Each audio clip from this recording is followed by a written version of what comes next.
iniimbestigahan naman po kung inside job ang nangyaring pagnanakaw sa loob mismo ng bahay ng singer na si Freddy Aguilar.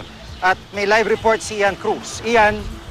Yes, Jiggy, sa bahay nga niya sa North Fairview, Quezon City, nawala ang $12,000 o mahigit sa ₱1,000,000 ng tanyag na kompositor at mga awit na si Freddy Aguilar.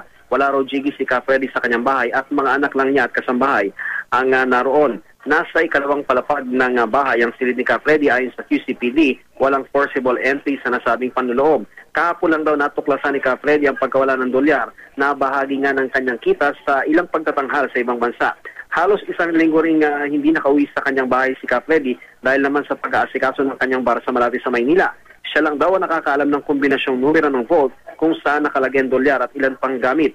May susi pa ito na backup nga ng nasabing kombinasyon. Kaya laking gulat, Jiggy, ni Freddy nang madiskubring wala na ang perang inideposito sana niya sa bangko para sa kanyang mga bayarin.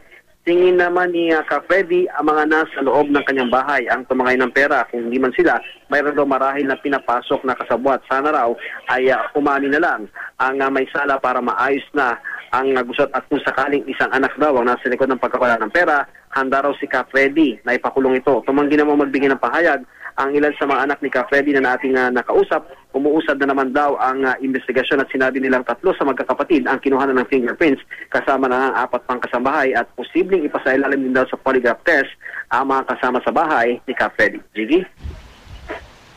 Maraming salamat, Ian Cruz.